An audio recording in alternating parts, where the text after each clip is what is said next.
The sound of Judge Camille Dorsey's shoulder striking the marble wall cracked through the east corridor of the Belhaven Federal Courthouse. Her thin framed glasses flew from her face, skidded across the polished floor, and stopped beneath the boot of the police officer twisting her right arm behind her back. The sealed gray case file she had been carrying was trapped between her ribs and the wall. Its hard edge dug painfully into her side, but she refused to let it fall. Officer Brett Halden leaned close enough for her to smell the stale coffee on his breath. His grip tightened around her wrist. "I told you to stop moving." Camille forced herself to breathe through the pain spreading from her shoulder down her arm. "I stopped when you ordered me to stop. I showed you my identification. I am United States District Judge Camille Dorsey. Take your hands off me and contact the U.S. Marshals Service." Her federal courthouse credential lay face down on the floor several feet away. Halden had glanced at it for barely a second before throwing it down. "Anybody can print a fake badge. This building has an employee verification system. I decide who gets through that door." Halden pulled her arm higher. Camille heard the metallic snap of a handcuff opening. She turned her head just enough to look directly at him. "Officer Halden, you are assaulting a federal judge inside a federal courthouse." For one brief second, Halden hesitated when she called him by name. Then his confusion hardened into anger. "You can tell that story at the station." He clamped one side of the handcuffs around her wrist. At that moment, a low alarm sounded from the courthouse security system. It was not the shrill pulse of a fire alarm. It came in two controlled tones, a signal for an armed or violent security breach inside a protected area. The steel door at the far end of the corridor opened. 12 deputy U.S. Marshals stepped through. They did not charge forward recklessly. They moved quickly and deliberately, spreading into a disciplined semicircle that blocked every exit.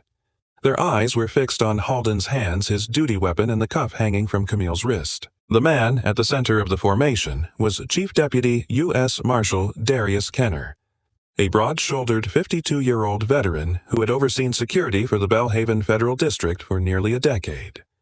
He looked at Camille's face, the handcuff, and Halden's forearm pinning her against the wall. "Take your hands off Judge Dorsey." Halden turned still, holding Camille. She was trying to enter a restricted area. Darius did not raise his voice. "Release the judge. Now. I'm a Belhaven police officer. I'm performing my duty, and you currently have your hands on a United States District Judge." Halden slowly released Camille, but his right hand drifted toward his holster. All 12 marshals shifted at once. No one drew a weapon. No one shouted. Yet the entire corridor seemed to tighten around him. Halden could suddenly hear the faint scrape of his own boots against the marble. Darius stepped closer. "Put both hands in front of you." Halden remained still. "I haven't done anything wrong. You assaulted a federal official inside a federal facility. Put your hands where I can see them." Camille leaned against the wall and held her injured shoulder. She did not ask the marshals to hurt Halden. She did not demand that they teach him a lesson.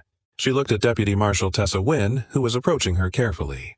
"Secure the case file first." Tessa took the gray folder from Camille. One metal clasp had been bent during the struggle, but the red federal seal remained intact. Halden stared at the file. For the first time, anger left his face and was replaced by something closer to fear. Darius noticed. "Do you know what's in that file?" "No." The answer came too quickly.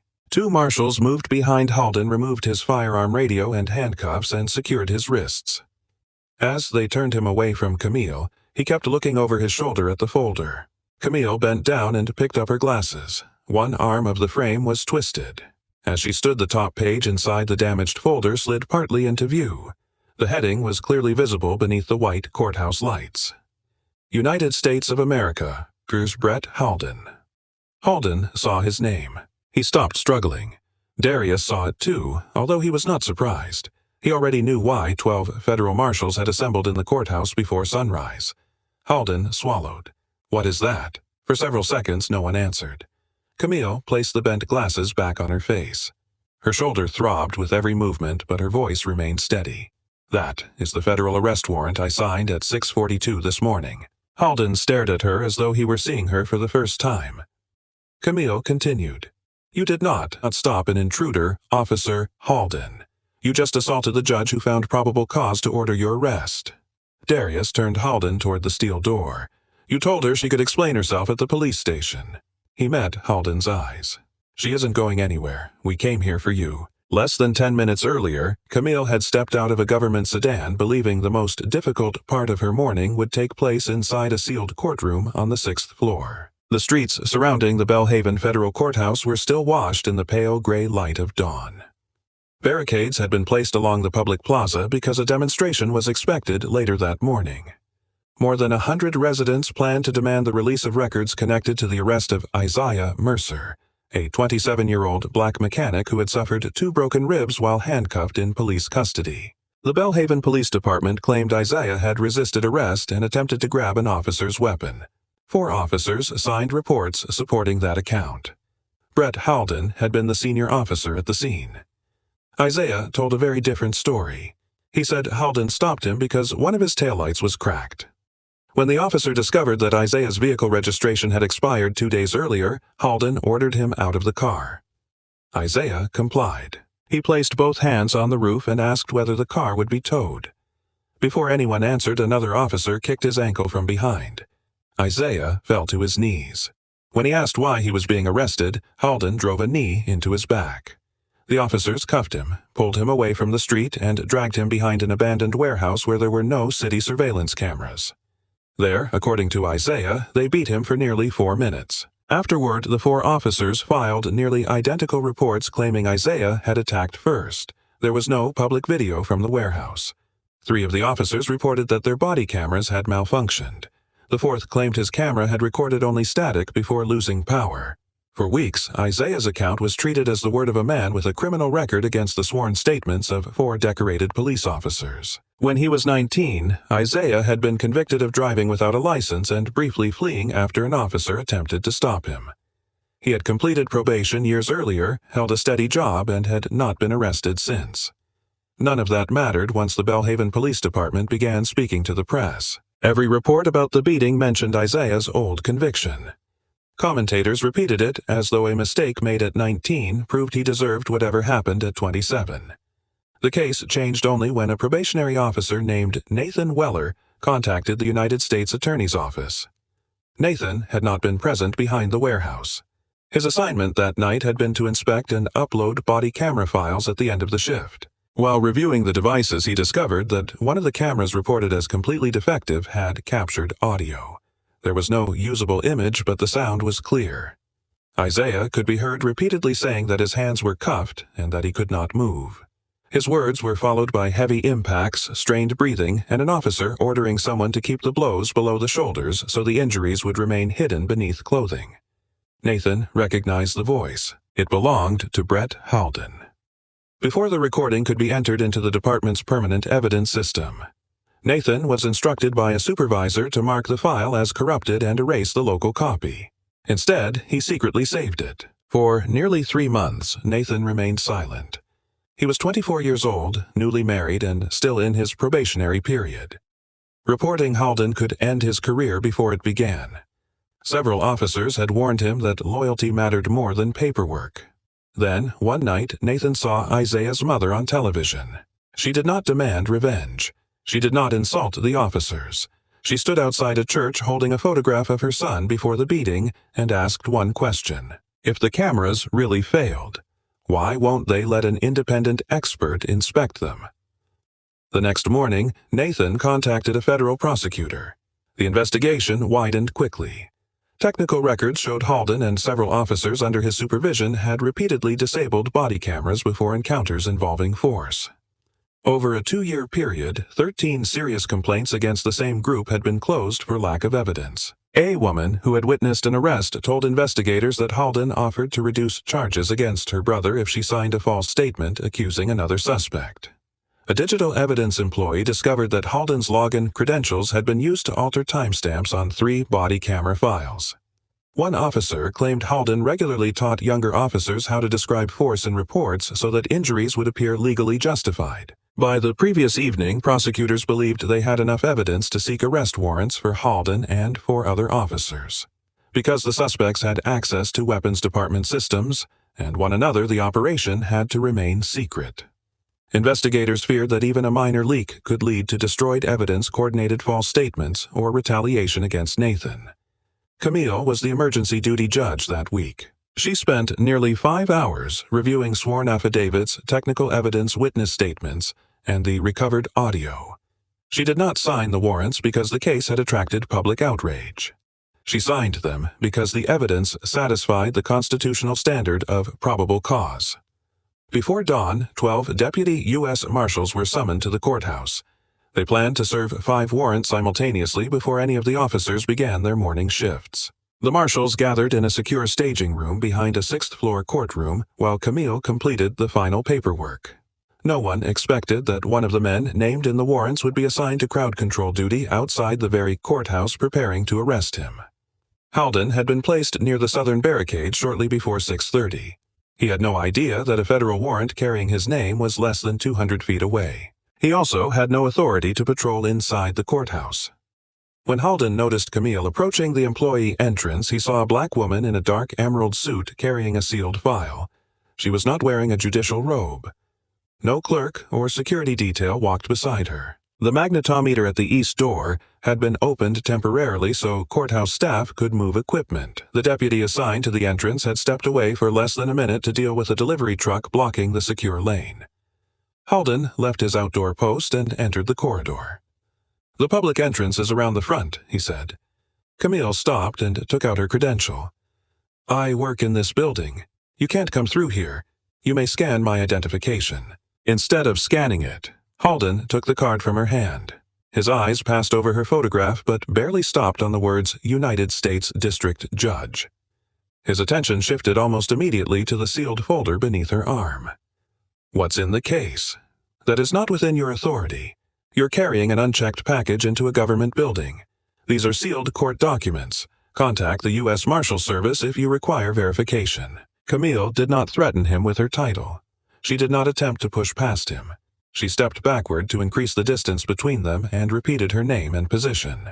Halden threw her credential onto the floor. "You're not getting past me." Camille reached for her phone to call Darius directly. Halden grabbed her wrist. When she tightened her hold on the sealed documents, he interpreted her refusal as resistance. A situation that could have been resolved with a 10-second radio call turned violent because Halden believed compliance mattered more than verification.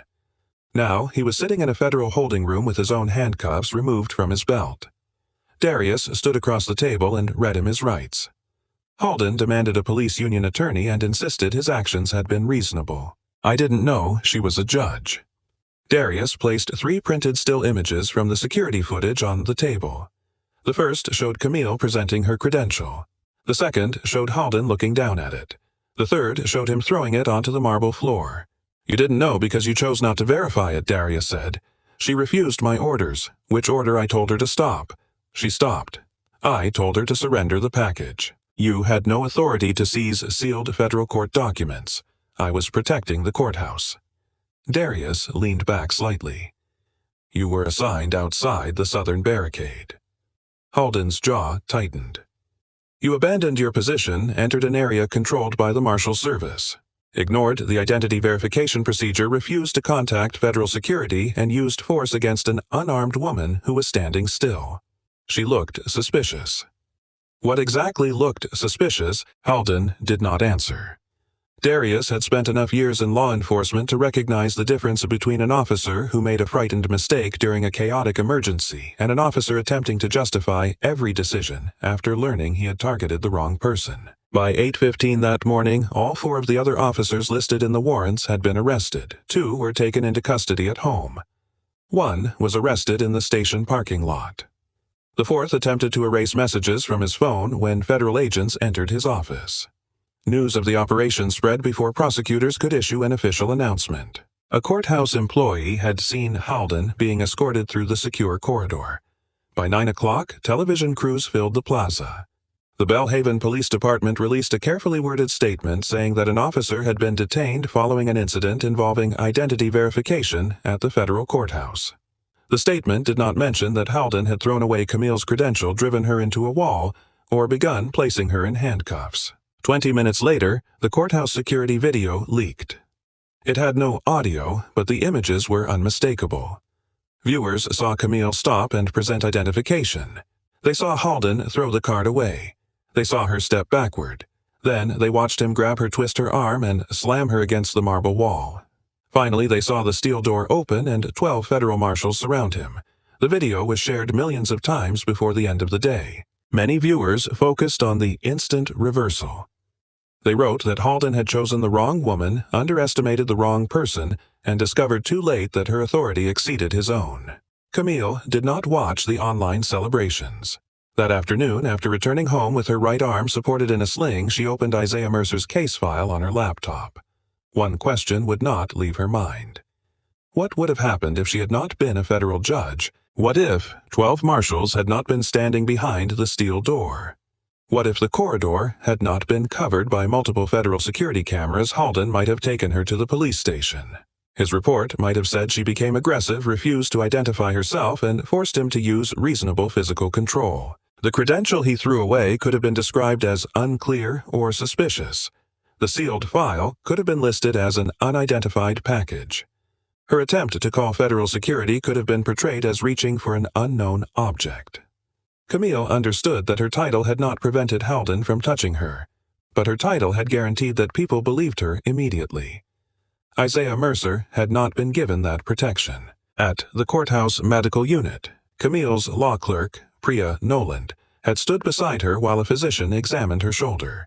The injury was not severe enough to require surgery, but the ligaments had been badly strained. Her arm would remain painful for weeks. "You cannot handle the detention hearing," Priya told her. "The hearing must proceed. You were just attacked by one of the defendants. That is why another judge must take the case." Priya went silent. Camille adjusted the cold pack against her shoulder. "I am now a victim and a witness in a criminal matter involving Halden. If I issue any further ruling against him, the defense could argue that my decisions were personal. But you signed the warrant before the attack, and the warrant remains valid. Everything after that belongs before another judge." Priya looked toward the closed medical room door. "He threw your identification on the ground. He heard you tell him who you were. That will be established through evidence." "Aren't you angry?" Camille looked down at the bent glasses resting in her lap. "Of course I am." It was tired. "But my anger cannot become legal procedure." 3 days later, Halden appeared before Judge Miriam Vale, who had been randomly assigned to replace Camille. His attorney argued that the courthouse encounter had been an unfortunate misunderstanding and should not influence the older allegations. The federal prosecutor agreed on one point. The courthouse assault had not created the evidence supporting Halden's original arrest, but she argued his behavior closely mirrored the conduct described by multiple witnesses, refusing to verify facts, escalating ordinary encounters using unnecessary force, and rewriting events afterward. Miriam ordered Halden held pending trial, citing the risk of witness intimidation and evidence tampering. Isaiah attended the hearing with his mother. For the first time, he saw Halden without a badge, a firearm, or 3 other officers standing beside him. Halden looked toward the gallery and briefly met Isaiah's eyes. Then he turned away. Isaiah had once imagined that seeing Halden in handcuffs would make him feel triumphant. Instead, he felt exhausted. Outside the courthouse, a reporter asked him about the assault on Camille. "I'm sorry it happened to her," Isaiah said, "but I'm not surprised." "Why not?" "Because when someone gets used to never being questioned, they stop checking whether they're right." The federal investigation continued for months. Nathan Weller was temporarily placed under witness protection after receiving anonymous threats. He surrendered the original recording and testified about the order to destroy it. A technical expert confirmed that Halden's body camera had not malfunctioned on the night Isaiah was beaten. The device had been manually deactivated moments before the officers dragged Isaiah behind the warehouse. Medical specialists testified that Isaiah's injuries were inconsistent with the claim that he had fallen during a struggle. The bruising pattern suggested repeated blows aimed at areas normally covered by clothing. Eventually, one of the indicted officers agreed to cooperate. He admitted that Halden gathered the group in a locker room before they wrote their reports. Halden told them which phrases to use, where to place Isaiah's hands in the narrative, and how to explain the missing camera footage. According to the cooperating officer, Halden referred to the area behind the abandoned warehouse as the paperwork-free room. It was where officers could handle people without cameras, supervisors, or inconvenient questions. Halden refused to plead guilty. At trial, his attorney attempted to turn the case into a broader debate about the dangers police officers faced every day. He described Belhaven as a violent city where hesitation could cost an officer's life. The prosecutor did not deny that policing could be dangerous. She asked the jury to distinguish between a split-second decision and a lie maintained for months. Isaiah took the witness stand on the fourth day. He described the traffic stop slowly and carefully. At times he had to pause when his throat tightened, but he did not exaggerate. He acknowledged his old conviction. He admitted he had been frightened. He admitted asking why he was being ordered from the car. He also testified that he never punched, kicked, or reached for any officer's weapon. Then the recovered audio was played. Isaiah's voice came through the courtroom speakers strained and breathless. "My hands are cuffed. I can't move." A heavy impact followed. Then Halden's voice could be heard clearly. "Keep it low. Don't mark his face." No one in the courtroom moved. Camille did not participate in the trial as a judge. She appeared for one day as a fact witness regarding the courthouse assault.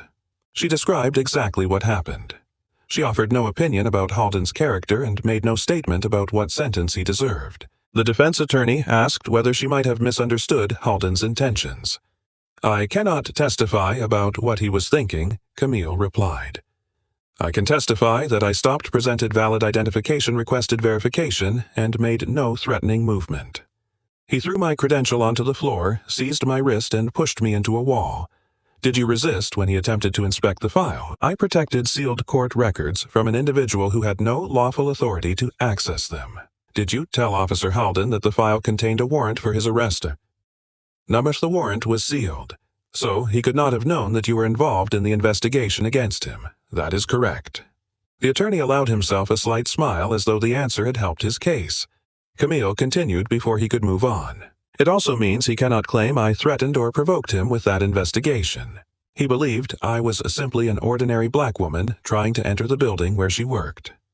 The attorney's smile disappeared. After 11 days of testimony, the jury found Halden guilty of deprivation of rights under color of law, obstruction of justice, falsifying records, conspiracy, and assaulting a federal official. 3 officers accepted plea agreements. A fourth was acquitted of one charge but convicted of falsifying an official report. During sentencing, Halden stood and told the court that his career had been destroyed because of a few bad decisions made under pressure. Judge Miriam Vale looked down at him. "This case is not about a single moment of lost control," she said. "You had repeated opportunities to choose differently. You could have activated your camera. You could have refused to participate in an unlawful beating. You could have written an honest report. You could have corrected your statement when the investigation began. You could have verified Judge Dorsey's identification." She paused. "At every stage, you chose authority over responsibility." Halden was sentenced to 12 years in federal prison. Isaiah received a civil settlement from the city, and every criminal allegation connected to the traffic stop was dismissed. Rather than leave Belhaven, he joined a legal advocacy organization that assisted residents filing complaints against law enforcement officers. Nathan resigned from the police department and entered law school. He hoped to become a civil rights investigator. The Belhaven Police Department was placed under federal oversight. Its body camera system was transferred to an independently managed server. Officers could no longer delete or alter footage. Any manual deactivation during an encounter required immediate written explanation and supervisor review. Serious use-of-force complaints could no longer be investigated solely by the accused officer's own unit. 13 previously closed cases were reopened. 6 months later, Camille returned to the courthouse's east corridor on a quiet morning. The marble wall had been cleaned. No visible mark remained from the damaged metal clasp of her case file. The malfunctioning security gate had been repaired, and a deputy marshal was now permanently assigned to the entrance. Darius waited for her near the elevators. "How's the shoulder? Good enough to sign a stack of motions." He smiled and glanced toward the wall. Someone suggested putting up a plaque about what happened. Camille shook her head. "Do not turn this hallway into a monument to me. What would you prefer? Clear identification procedures, proper training, and a rule requiring everyone to follow the same process, whether the person entering is a judge or the woman who cleans the offices at night?" Darius nodded. As the elevator doors opened, a reporter standing in the lobby recognized Camille and called out to her. "Judge Dorsey, do you feel fortunate that 12 marshals were nearby when Officer Halden attacked you?" Camille considered the question. "I am grateful they responded."